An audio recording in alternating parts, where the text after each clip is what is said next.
Uncharted: The Lost Legacy is the new Uncharted game that's also an expansion of Uncharted 4, but it's a standalone game at the same time. You don't need to own Uncharted 4 to play it. It's not a DLC, it's its own game that's been released separately on disc. And in The Lost Legacy, you play as Chloe Frazer, who is the side character in Uncharted 2 and the first half of Uncharted 3, and she, along with Nadine Ross, who was the villain in Uncharted 4, are looking for the Tusk of Ganesh. And of course, there's a bad guy who's looking for the Tusk of Ganesh also, so they've got to avoid him and stop him from getting the Tusk, and it's an Uncharted game. Building up to this game, I didn't know what to think because it's a new Uncharted game, it's not got Nathan Drake in it, and I didn't know if it was like a full-length game or if it was like just a DLC thing, but after playing the game, it actually is. It's not a full-length game, but it's got a decent amount of length to it, and it turns out that you can have an Uncharted game without Nathan Drake and have it work. All the elements of the Uncharted series are here and present in this game. The crazy, unbelievable playable action sequences, the really cool puzzles. The puzzles in this game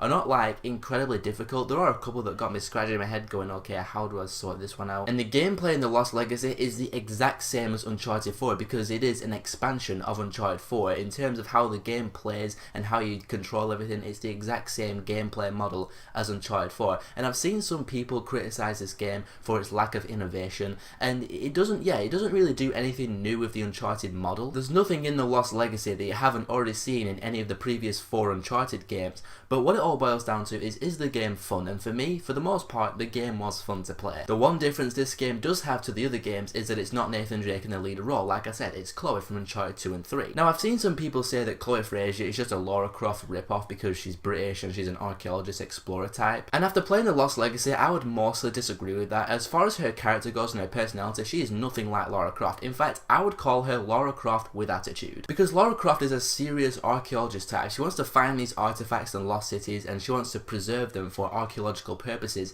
Chloe wants to find these things simply to make some cash. It's like they say in the game, she's a thief and she's just in it for the money. She's kind of like a female Nathan Drake, only not as cool as Nathan Drake, obviously. But there is some backstory of Chloe that they touch on in this game, and the backstory that they touch on is very similar to Lara Croft's backstory in the recent Tomb Raider games. I was listening to the dialogue and her talking about her past, and I was just like, yeah, that's Lara Croft. And the reason I bring it up is because of those Lara Croft comparisons, and also her backstory is very integral to her motivations for looking for the Tusk of Ganesh. It didn't ruin the game for me or anything like that. In fact, I like the fact that they gave some character to Chloe, because before this game, I just saw her as the wisecracking, sarcastic British sidekick, and now she's the wisecracking, sarcastic British lead character with some decent backstory to her that is similar to Lara Croft. And she teams up with Nadine Ross, who, like I said, was the villain in Uncharted 4, and I really like these two as a duo because they're always bickering and they're always disagreeing about certain methods and strategies. It provided some pretty good comic relief throughout the game, and it gives it that realistic dialogue that you want in the Uncharted games. And there are some pretty good character moments with them too, like in between certain events and big action set pieces, they'll slow down and talk about like Chloe's past and different motivations for both of them, and there are some pretty good moments between them. Naughty Dog actually went the extra mile and gave them both good character and good character development throughout the game. The Lost Legacy is not a perfect game, however, like I said earlier, it doesn't really do anything new with the Uncharted series or the Uncharted model, and I forgive that though because it's technically an expansion from Uncharted 4, but I can see why some people would have a problem with that. Sometimes the enemies can get a bit overwhelming, like you're plopped into an area full of guys with like the best machine guns on the game, and you've not got a lot of cover and you're hopping around and you're like trying to dodge the bullets and stuff, and it gets a bit overwhelming when they're all just shooting at you, and I died a lot, basically. And as far as the story goes, I don't really see The Lost Legacy being entirely memorable later on down the line. Like in terms of the story behind the lost city and the treasure that they're looking for the Tusk of Ganesh, and they enter this lost Indian city. I wasn't really as enthralled in that treasure hunt as I was with the previous Uncharted games, like Uncharted 4, where they're looking for the lost pirate treasure of William Avery.